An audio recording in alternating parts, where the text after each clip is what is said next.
Dear urologist, I am sharing a case of horseshoe kidney with large volume stone. I am regularly doing supine PCNL, but sometimes prone PCNL also has advantage. In this case, I am sharing few things like how to assess prone versus supine in a given case of horseshoe kidney, how to do puncture in prone PCNL, how to do dilatation, how to reach the stone. Apart from that, at the end of the video, you will also listen the CT scan interpretation in detail that was given by Dr. Soundarya. This video will be very useful for all those who wanted to do PCNL in horseshoe kidney. We are discussing prone or supine. We shared this RGP is the supine RGP. This is the picture of the supine. Now these two are different. See here the contrast has come into the pelvis more because pelvis is more anterior. Whereas the isthmus is nicely seen. Both the places it is seen. And the superior calyx is not seen well here because it is superficial. Because it is posterior. You got the point. So in this case, generally, if the superior calyx is not ideal puncture for the right side is the prone. So if you wanted to see, already marked here, midline, paraspinal line, long rib, iliac crest. Whatever you do, normally this is the angle for prone, but it will be like this in horseshoe kidney. That's all the difference. And that too, this much obesity. See, I expect something more depth up to this needle may go. So you should not be afraid. This is the two things. Which calyx to puncture? Now go there. If it is supine, you might have gone to which calyx, you tell me that. But cyst is there. So you will go next that. I was thinking that calyx, I can reach all parts of the kidney. But Soundarya said, inferior calyx you cannot reach. Like this. But that S shaped will not be there in reality because it will be antero-posterior. You are seeing is two-dimensional. There is no antero-posterior. Imagine that lower calyx is way behind your screen. Can't you go? Imagine backside of the screen. There. So you enter and go into your foot. You can go. But here what calyx is ideal? Here what calyx is ideal? No. Upper, top calyx. That calyx if you go, everything is easy. So, if you wanted to keep that calyx, it will be like this. Now, inject contrast. It will be like this. It will be like this. See. And by all means, it will be like this at least. In that case, it will become directly supracostal. Like this, it will become. Even then, this kidney is not low-lying. So, all the advantages of the low-lying kidney are gone. All the advantages of low-lying kidney are gone. Now you are left with options of these two calyxes. And that calyx you don't want to puncture which is coming like this. See, this is easy. Anybody will puncture like this. But the cyst will go. And ideally, horseshoe kidney, the lower calyx will be too anterior. Too much anterior. Too much, most anterior. Most anterior. In that case, my only option is going like this. Like this. And laterally, wherever you puncture, nothing will happen in horseshoe kidney because it's facing back. Back will not have. So I will opt for this. Let us imagine. No problem. If you fail also, there is no. It may not be the end of the calyx, but it's okay. It looks round. And the infundibulum is very narrow. This also will become, slightly it will be medial. So when it is medial, you have to directly increase the angle, assess the rib, go directly, see. Go directly, whether it is moving or not, you have to see. Is it moving? It's moving. So increase the depth. And is it moving? Increase the depth. Is it moving? Wherever you puncture, no problem in this. Imagine you stay there. See, moment I left, it is showing the lower part. Now in various angles you can assess whether I am correct or not. Various angles you can assess whether I am correct or not. First is, generally we turn like this. Come. It is medial. It has already gone medial. That means it is more superficial. I am not correct. This angle will not be correct in this thing. So go back. With 5 degree only it is coming. So no more. Remove it. And then direct. And then go more deeper, more deeper. Then movement, now also it is there. Now I have done it. So what's happening? Inject more contrast. Now at 5 degree you rotate. It is almost staying there, a little medial. Now you can see in the other direction also.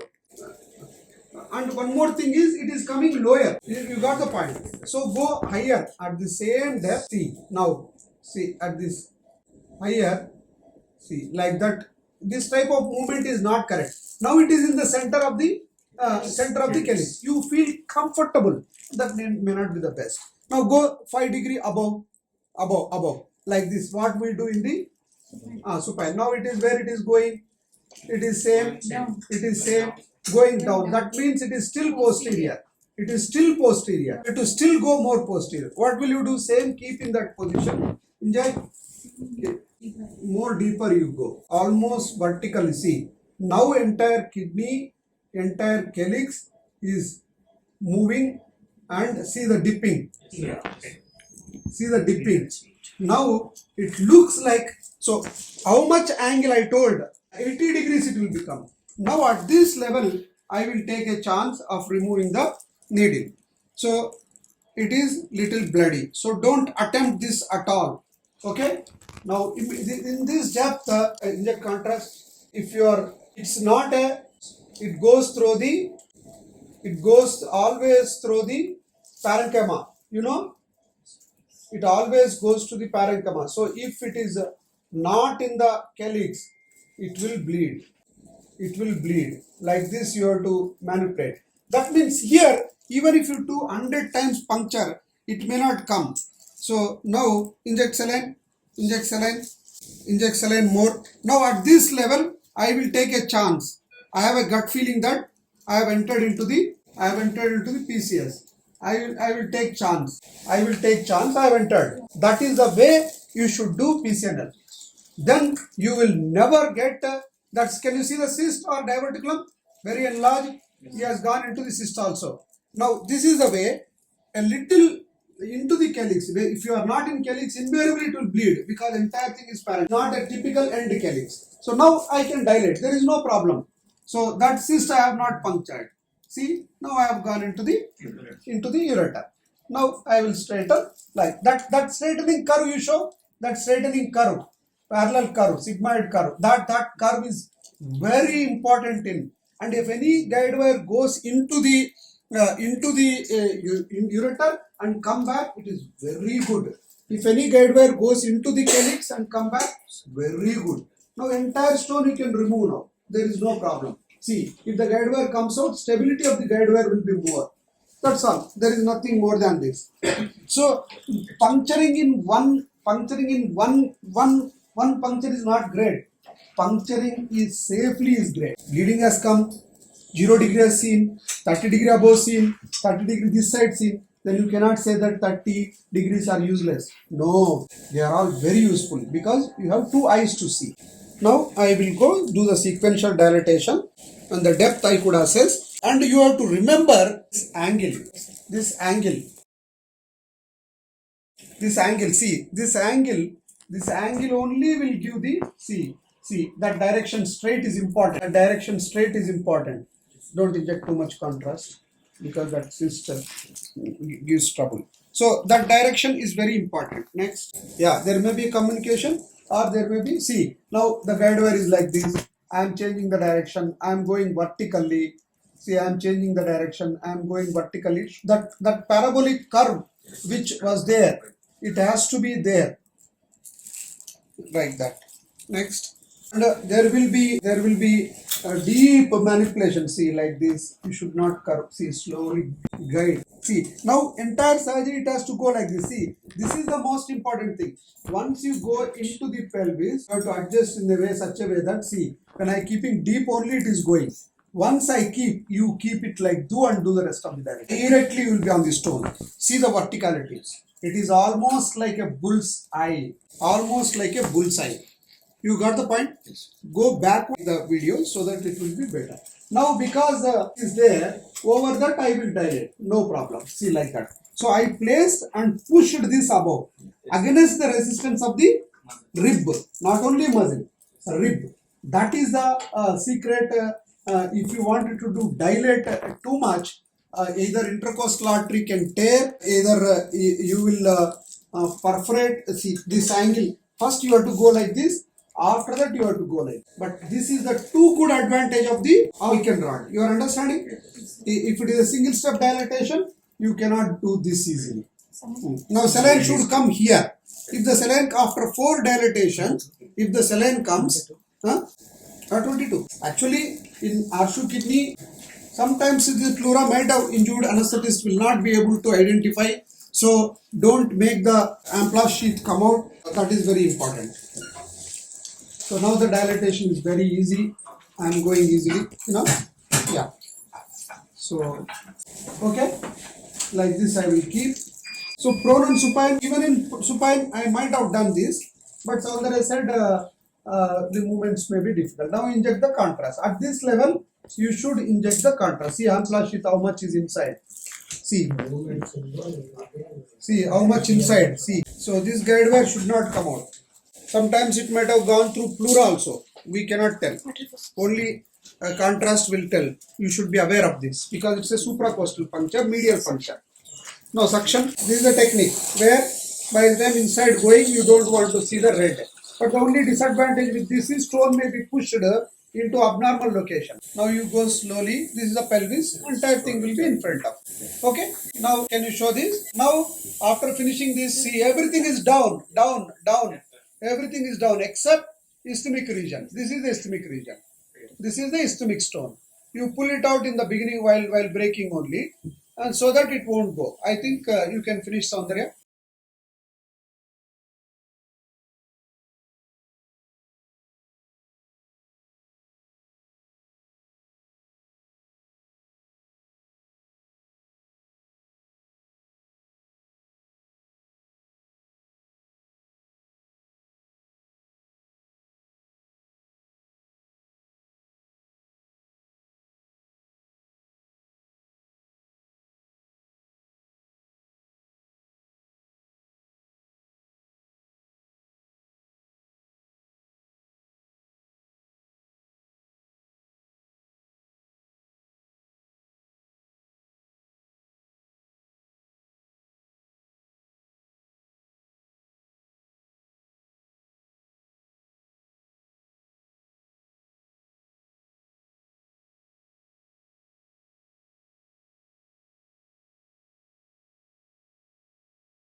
This is the pelvis, upper ureter. Yes, ma'am.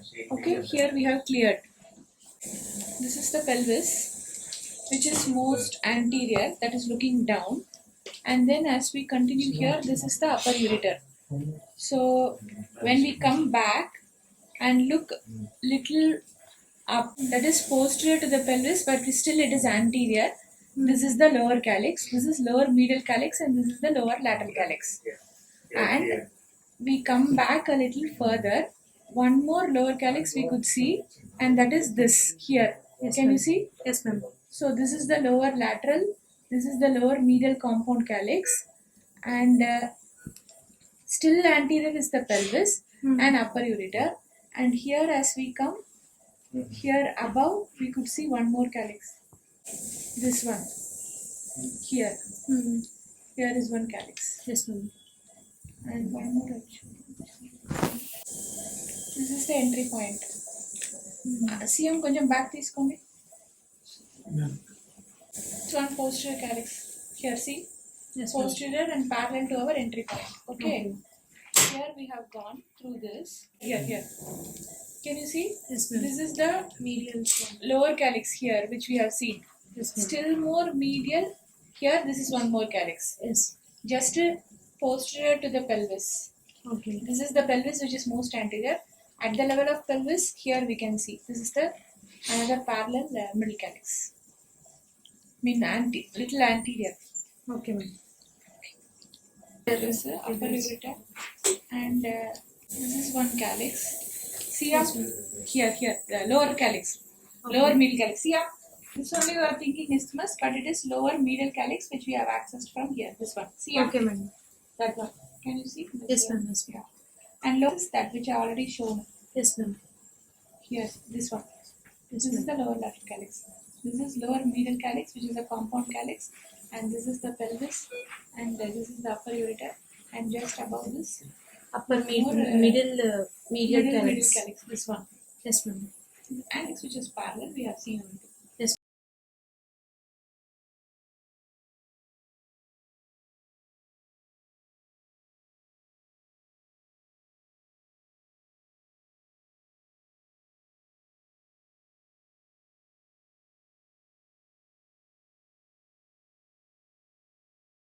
Near patient, known case of horseshoe kidney with right renal stones. We are seeing the CT. This is a plain CT axial picture.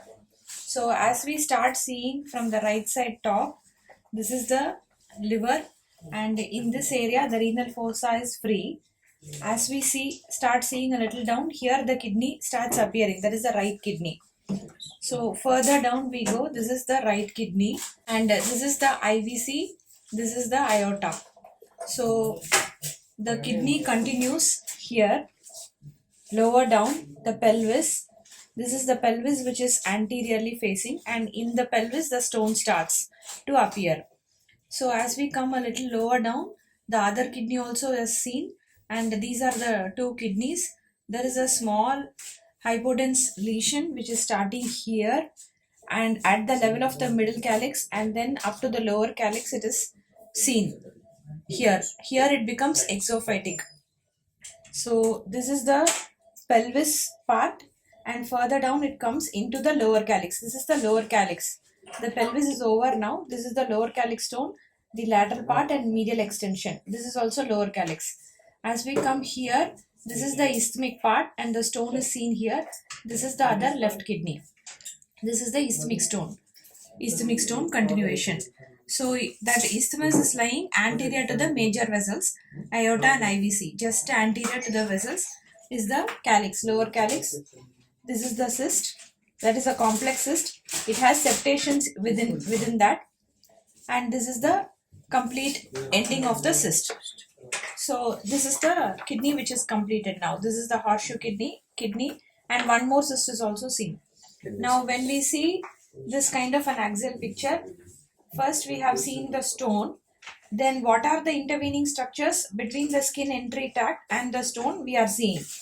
So from top, if we see lateral to the kidney, this area is free of colon. There is no colon lateral to the kidney in this area. That is first point. Then the second point is, as we come higher up, the liver is coming up to the lateral, somewhat posterolateral part of the kidney also liver is coming. So this being a horseshoe kidney, the pelvis is facing anterior, all the calyces are facing posterior. The pelvis is so anterior and calyx is so posterior. So, and also because in the lower part some anomalous vessels will come in different directions. Usually the ideal entry point for puncturing a horseshoe kidney is prone upper calyx puncture. So upper calyx prone if we go, then we can access all is the usual teaching. And in supine, what is the advantage is that if there is any lateral facing calyx, if we come from here laterally, then we can reach the isthmic stone in isocentric axis. So we will see the RGP initially and decide whether it is prone or supine. So whenever our entry tract is going to come here, we should be careful about avoiding the liver. If we come more anterior or lateral, we may go through the liver. So our entry point should stay more posterior and medial. So lateral to the kidney, we have seen the liver and there is no colon here. Next, as we come medially from top to bottom, so this is the IVC. This is the IVC and the left renal vein. This is the left renal vein. Here the right renal vein is there. That is the uppermost cut when the kidney is seen. There only right renal vein is coming. So the renal vein is entering the kidney in the superior part of the kidney, above the level of upper calyx we can say. Here only we are seeing the pelvic calyceal system structures.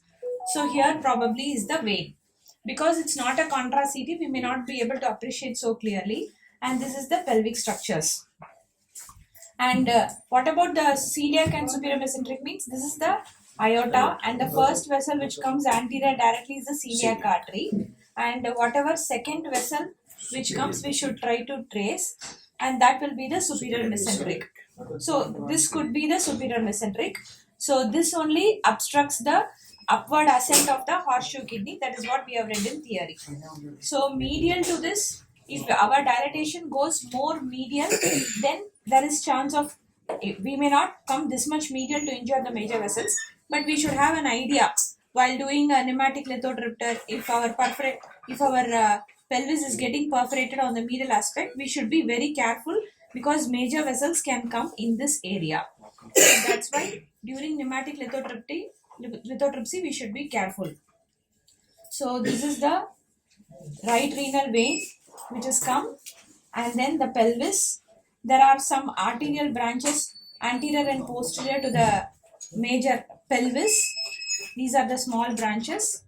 This we can identify in contrast CT better. So now coming to the rib landmarks. If we come from the lowermost part, here no rib is seen. So the first rib structure that we can make out is at this level. This is probably the 12th rib. So at the lower calyx level, the 12th rib is seen, where that cyst is also seen. So as we go little higher up, this is the 12th rib, this is the 12th rib, and one more rib has started to appear, that is the 11th rib. So this is 12 and this is 11th rib, 12th rib and 11th rib. This is the 12th rib and 11th rib. This is the 10th rib. So usually if we have to puncture the upper calyx, it will become supracostal, but because the kidney is little lower down, we can puncture, we need not go above 11th rib. Most probably we can get access from just above the 12th rib, we can get access. So this is about the rib, the solid viscera, the colon, then the location of the stone in the pelvic calyceal system. And if we see here, the lower calyx level, there is not much dilatation. Here we can see the PCS around the stone. That means this much gap is there around the stone. But here as we come lower down, this black color part, what we see is sinus fat. That means the stone is sitting compactly inside that lower calyx and there is no dilatation here. Here also it is all around surrounded by parenchyma. We cannot see the dilated PCS here. So it's a non-dilated compact system containing stone. So these are the points which we have to see. The solid viscera, bowel, then the vein, then the pelvis anterior, posterior. Here some arterial branches are there. Then the stone starts appearing. Stone is located in the pelvis and lower calyx and also the isthmus. And we have also seen the superior mesenteric artery which has gone here. This is the superior mesenteric artery. This is about the axial CT. Then we come to this is the coronal picture of the CT. Here we can see this is the kidney and here is the cyst, complex cyst, and this is the pelvis and lower calyx containing the stone. So this is the rough picture here. This is the pelvic stone and this is the lower calyx, medial and lateral. So usually, and if we take to the level of umbilicus, here is the level of umbilicus. Already the kidney is over here. This is the cyst, this is the isthmus part, and this is the cyst. So after the kidney part, parenchyma is over, only the umbilicus is seen. So the kidney is not present at the level of umbilicus or below that. It is over above that itself. So this is the anteriorly placed stone. Whether to do supine or prone, usually in prone our entry point is like this. So we will see from posterior to anterior. If we see the breakage, that is the pneumatic lithotripter, will be easily, we can break the stone, and also water will stay in the system. It will distend the PCS to some extent, and it will also give access to all the other lower calyx stone, isthmic stone also. So the advantage with supine is that we can puncture the lateral calyx with ease.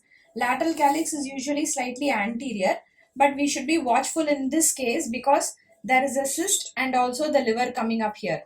So intraoperatively we may have to use ultrasound to see the entry point of the puncture. Thank you.